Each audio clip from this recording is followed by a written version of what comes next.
She would be Alabama's version of Charlie Manson. Those are some heavy words, y'all, and I can't think of a heifer more deserving. This is Judith and Neelley. And thank God for all of us, she is cooling her heels down at the Tutwiler. And once you find out why, you're going to be glad too. Don't this look like a match made in heaven? So here's Judith, and here's her man Alvin. He was 26 years old when he left his first wife to go run off and elope with Judith here, who was 15. Now everybody in God's church say, ew. Don't he have that PDF look? He do. Anyway, so they immediately set off on this crime spree. And it's all petty, okay? Until it's not. So he gets thrown off in jail, and she gets sent off to juvie, kind of, down at the Youth Development Center down in Rome, Georgia. And she's pregnant, by the way, with twins. Well, she gets released in like 1981, and this whole time she's writing him letters and keeping in touch with her mans, making him real mad, telling him that she's being abused there at the Youth Development Center. So he's like making a list and checking it twice. He's mad. And by the time he gets out in 82, she's already back at home making the parents take care of their kids.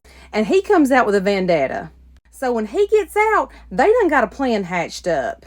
And y'all, I'm convinced that nothing good happens on 9/11. So on 9/11/82, they get out and they go after some of the employees there from the Youth Development Center. They first go after a dude named Ken Dooley, and they pew him 4 times. Then they go after a woman named Linda Adair, and they firebomb her house with a Molotov cocktail. How 80s is that?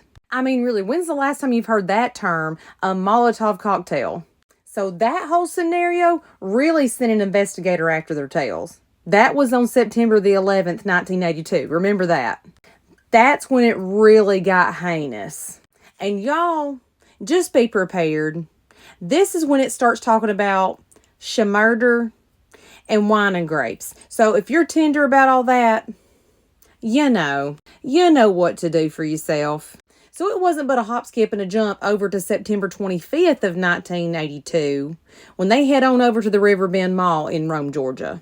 And they come across a 13-year-old girl. A 13-year-old girl, Lisa Ann Milliken. She was there with other neglected and abused boys and girls where she was living in a home called the Ethel Harp's home.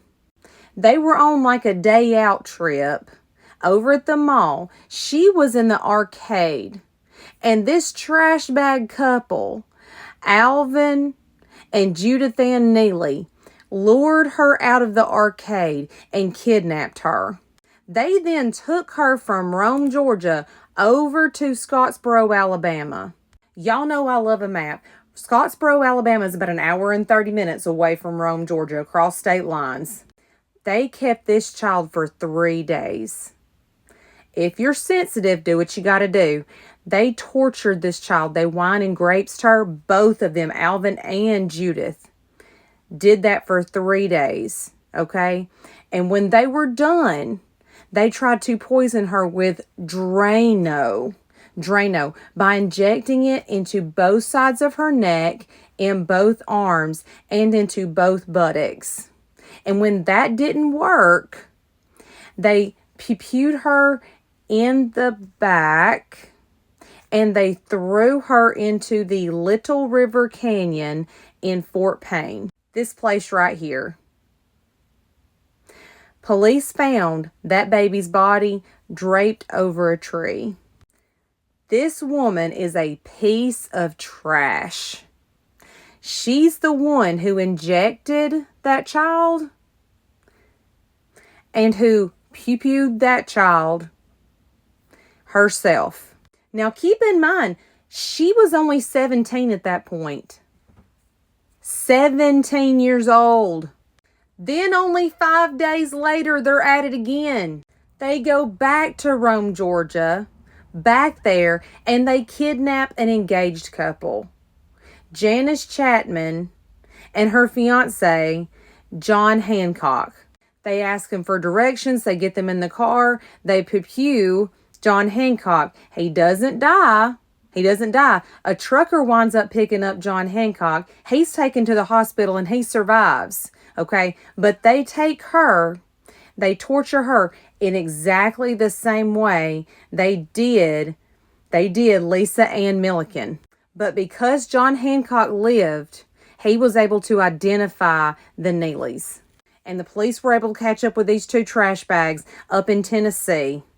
She was arrested on October the 9th, and he was arrested just a few days later. And to avoid the death penalty, Alvin here, he went ahead and pled guilty to murder and aggravated assault in Georgia, and she went to trial. Judith Ann Neelley was just 18 years old when she was found guilty of the murder of Lisa Ann Milliken in 1983, and she was sentenced to death by electric chair. She was the youngest woman in the United States that was sentenced to death.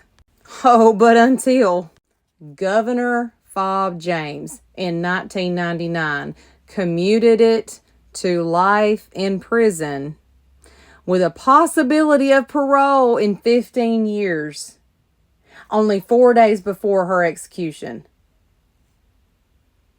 I have words and feelings about that. He said it was because he was going off of the recommendation of the jury and he felt convicted to do so. What the heck? I don't particularly agree with a whole lot Kay Ivey does these days, but even she's writing the parole board and going, no, baby, we can't let this woman out. Now, he's dead. He died in prison back in 2005, so we ain't got to worry about him. And even if they did something silly-willy and let her out, she would go to Georgia and die there in prison. But still, be so for real.